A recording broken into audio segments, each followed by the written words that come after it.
nosotros iniciáramos esta carrera. Así es que, señores, un gusto enorme. Por ahí, por favor, que nos vayan pasando el nombre de los festejados para que esta noche nos la pasemos a todo lado. La gente que vino a bailar, bueno, pues ya está dispuesta a bailar. La gente que también vino esta noche a tomar y a chupar, bueno, pues qué bueno, ¿verdad? ¡Ok!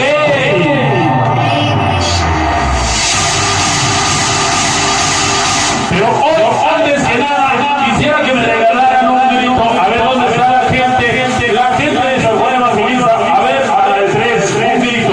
1, 2, 3. ¿Qué pasó, mujeres? Vamos a ver quién anda aquí.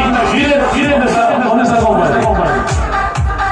Ok, miren. Traemos playeras para la gente que esta noche viene más. Así es que pónganse bien abusados porque esta noche vamos a estar rifando playeras. Señores, vamos a ver quién anda aquí en San Juan Evangelista. Si los hombres o las mujeres, ¿ok? A ver, mujeres, a la de tres demuéstrenme que ustedes mandan aquí en San Juan Evangelista. A ver, a la de tres. 1, 2, 3, un grito.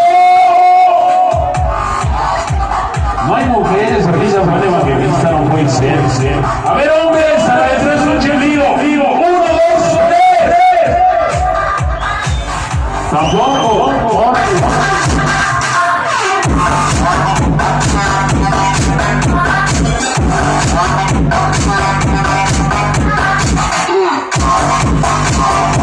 Ok. Bueno, pues hoy en este programa, a ver si nos pasan el nombre del festejado para saber a quién estamos festejando, porque a mí se me hace que hasta nos equivocamos de fiesta esta noche. ¿Qué tal que si fiesta aquí? Ok. A ver, compadre, vamos a empezar a bailar, señores. Pónganse a bailar, a ver si nos hacen un lugarcito ahí en el centro de la fiesta, para que esto pueda continuar muy bien.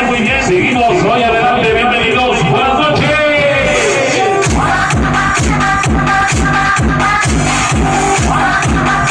Vamos a empezar a bailar, señores. Vamos a empezar a abrir la rueda. Hoy en este programa vamos a bailar un tema que esta noche traemos para todos y cada uno de ustedes.